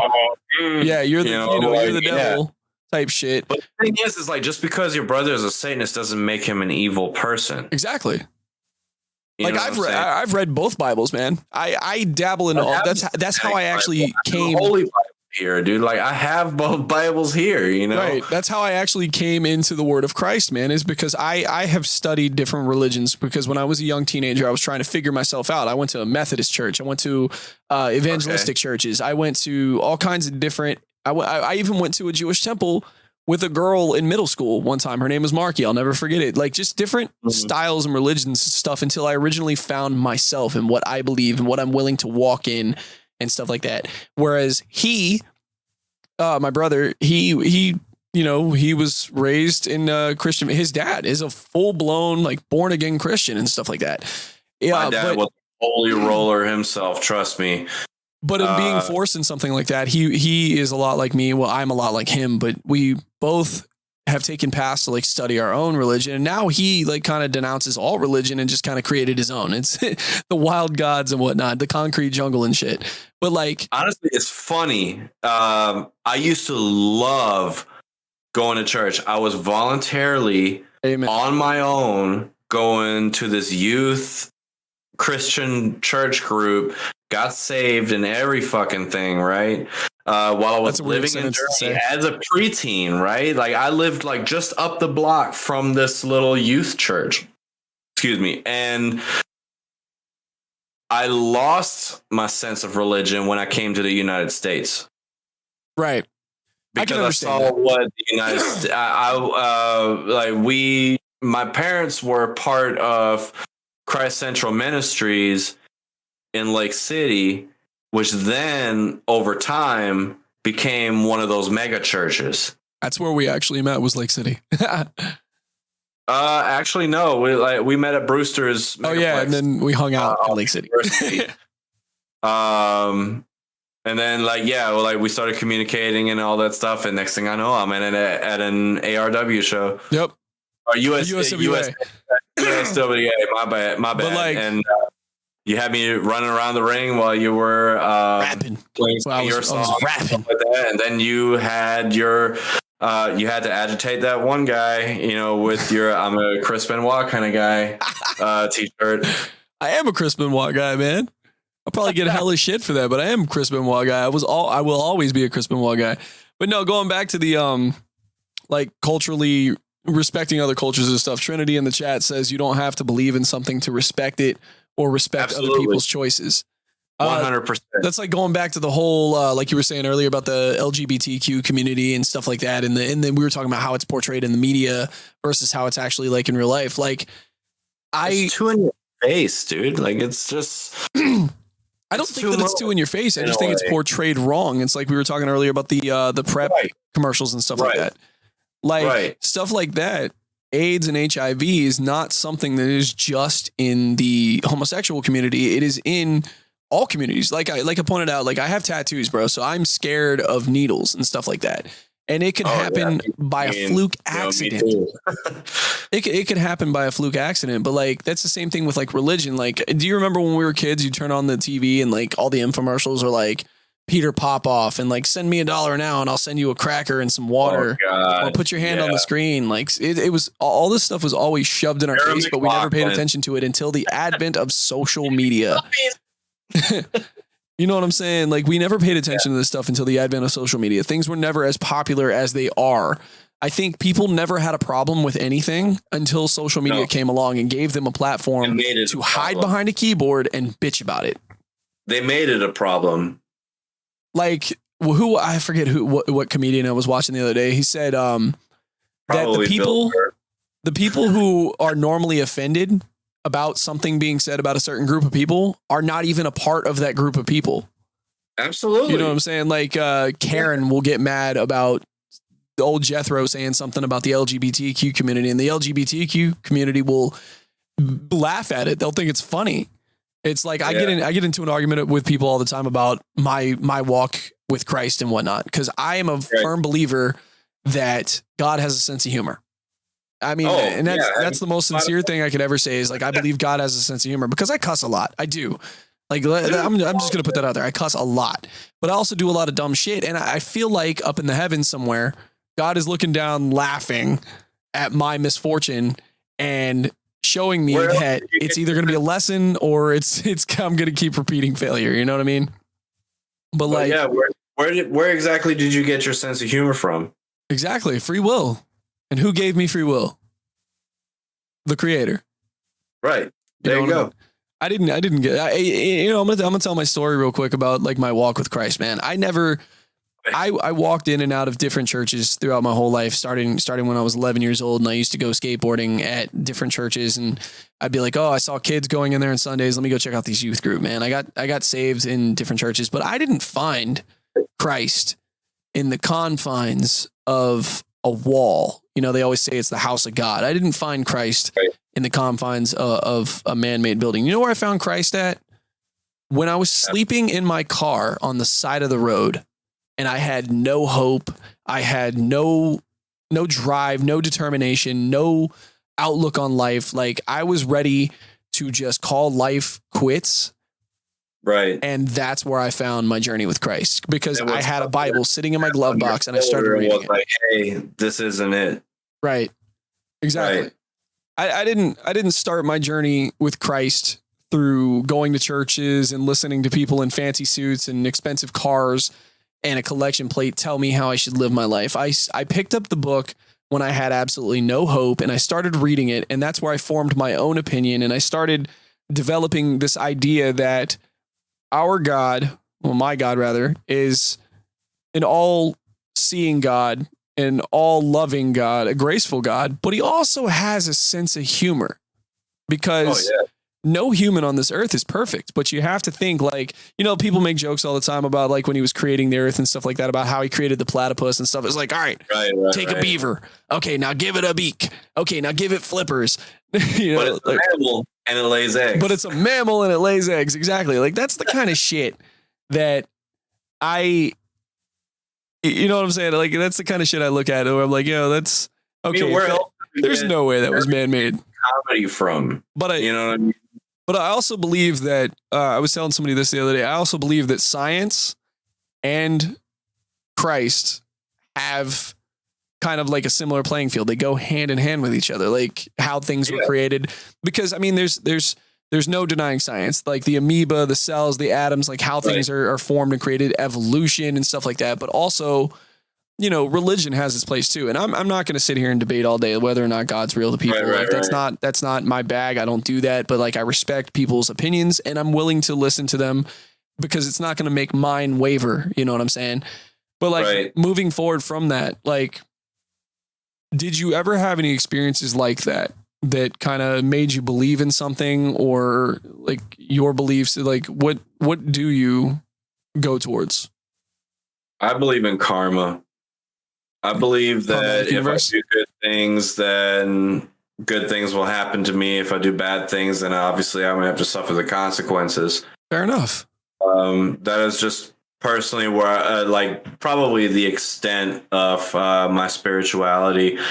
However, like we were saying earlier, I don't knock anybody for having any type of belief, because I personally feel that if there are certain things that you feel that you want to believe in, that get you today, that get you through decision making, or just to make you feel better or whatever, by all means.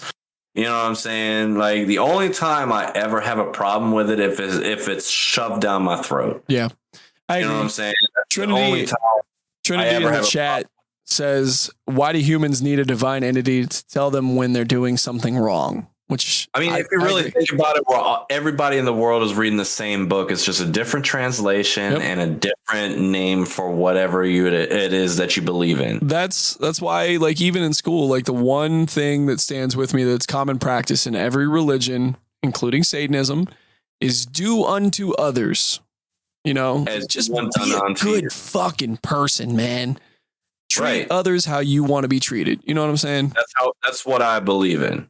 Yeah. Be a good person. You know what I mean? Like, be somebody that can maybe speak some intellect into somebody. You know what I mean? Like, don't fucking, knock them down just because they think a certain way or speak a certain way. Maybe educate them on it. You know what I mean? It's like, hey man, like this thing that you're doing is kind of stupid. It's kind of shady. It's kind of dumb. It's just like, hey, why don't I show you a better way of doing this particular thing? You know what I mean? Or maybe I can show you a way of thinking a different way. Okay, I understand the way you feel about this, but let's reevaluate this and, maybe not necessarily change your point of view, but enlighten you on a different path. Right. And I think that's exactly why, like you've seen my interactions with people at work. I feel like that's how I can have the interactions that I do with people in life and at work and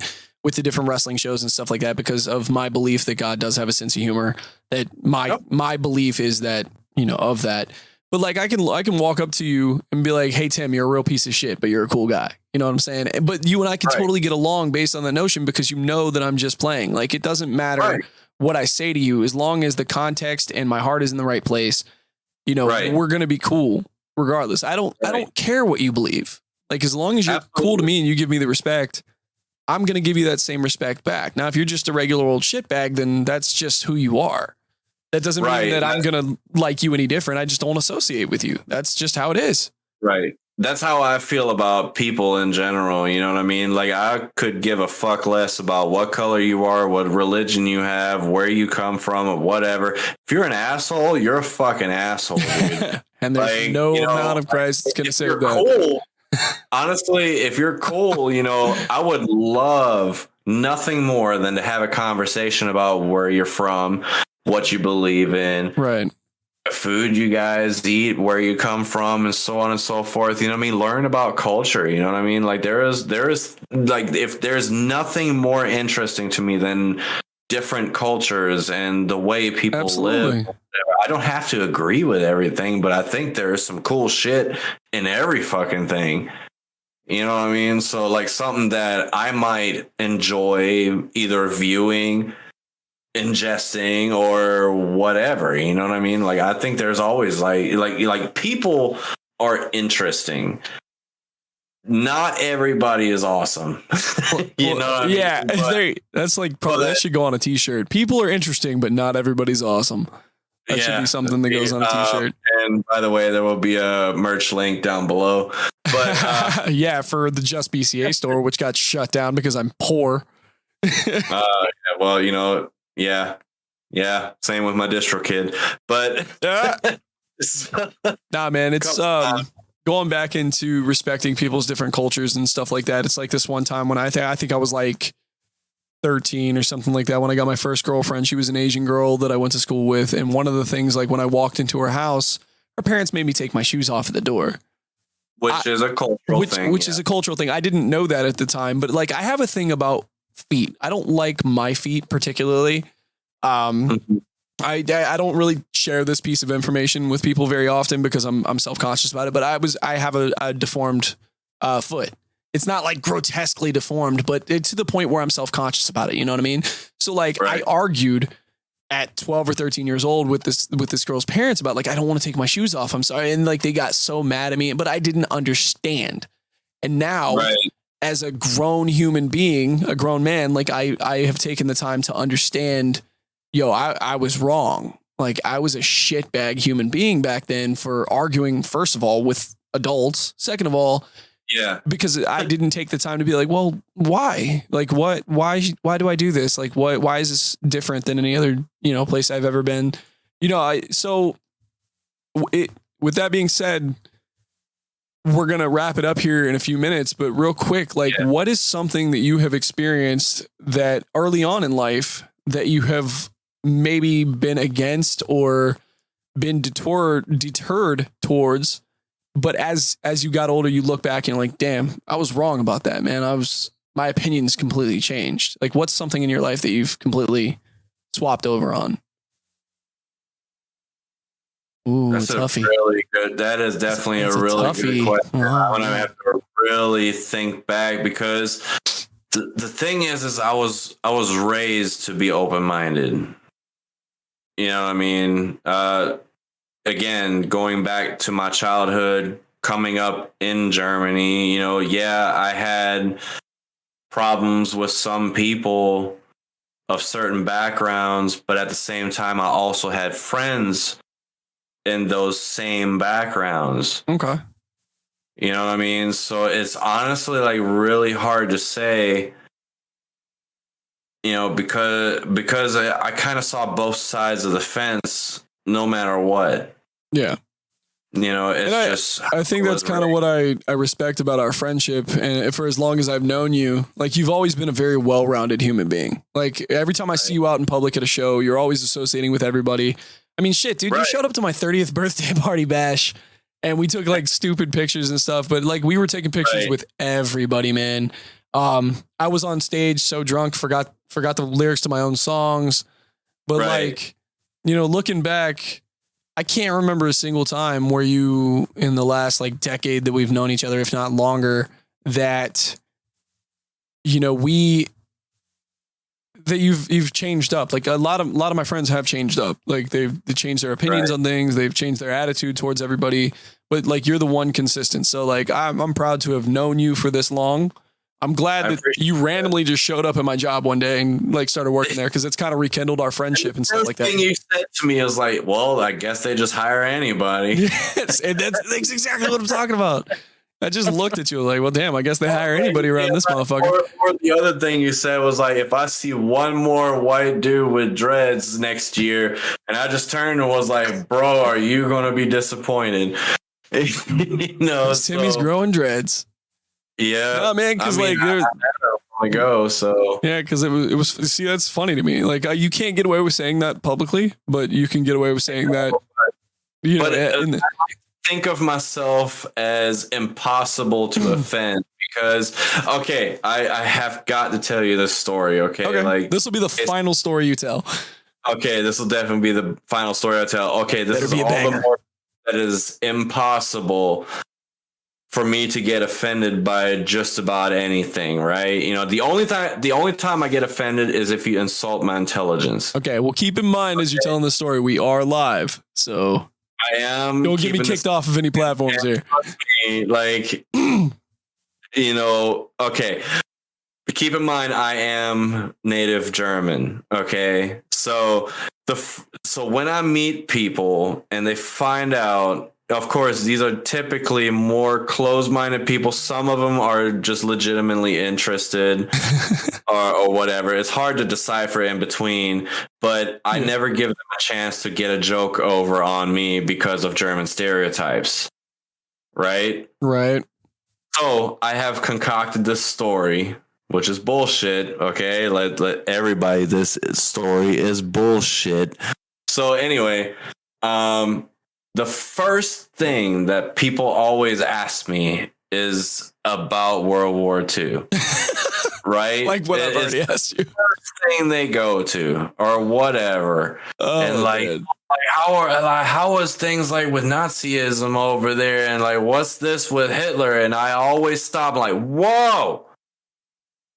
Just so you know, before this goes any further, I had a grandfather that died in a concentration camp, and it always makes them feel like really fucking uncomfortable. You could see it on their face, you know what I mean? Like, oh, fuck, you know what I mean? Like, we touched on a sore subject, and I'm like, I know. The fucker fell off the watchtower, man, and like the family hasn't gotten over it in a long time, you know, like we're still suffering from it. You know what I mean? Just kind of like I've learned to turn shit on or back around on people. You know, it's impossible to offend me because like the first thing I'll do is make fun of myself. Just like I was telling you the other day, is like when I feel down, I make German pancakes, and the way you make those is that you have, you know, they're like regular pancakes, but you cook them on a gas stove. You know what I'm saying? Ooh. Like. You know, like it's just stupid shit like that. You know what I mean? It's like the joke you said about your father and whatnot, or your uncle, whoever it was. It reminds me of the Zach Galifianakis joke from Hangover, where he's like, "Yeah, my father died during World War II." It's like, oh my god, in battle? No, he was skiing and hit a tree. It was just during World War II. Oh yeah, something like that. But this is something stupid. Not just saying like he was in the guard tower and fell off. All right, man. Well, we're going to go ahead and cut it here because we've probably rubbed a few people the wrong way and whatnot. But I mean, it's all just in good fun, man. It's like nobody ever means like really any harm towards anybody. You know what I'm saying? Like, yeah, I have a sick sense of humor. I'm sorry, you know, but twisted. I never mean any harm. You know what I mean? It's all love. You know what I mean? The way I look at it, you know, but it's all right. All right, Tim. Well, I want to thank you for coming on the Just BCA podcast. You can listen to this podcast on YouTube. You can listen to it on Spotify, Apple Music, Google, Amazon, wherever you get your podcast. I think it's in multiple different platforms. All you got to do is just go to my anchor.fm/justbca. You'll be able to see it. There are going to be some links down in the description of any social media platform that this is posted to. In the coming couple of days, Tim's song, The Way She Danced for Me, is going to be released. That's going to be linked in the bottom. So subscribe to the YouTube channel. You'll see that there. Tim, do you have any last words for anybody before we cut this off? You've got exactly 2 minutes, 30 seconds. Okay. So first of all, thank you very much for having me. And yes, The Way She Danced for Me will be on Spotify and many other outlets here in the next coming days. And the video will start shooting early April. And I hope you guys have enjoyed it. I hope we all got to know each other a little bit. And yeah, I hope you guys have a wonderful night. Make sure you guys love each other every single day of the year, and so on and so forth. But enough rambling. It was good seeing you guys. Good talking to you guys. Hope you guys enjoyed it. All right, guys. My name is Brandon Corey Alexander. Thank you for checking out the Just BCA podcast. I love you all and good night.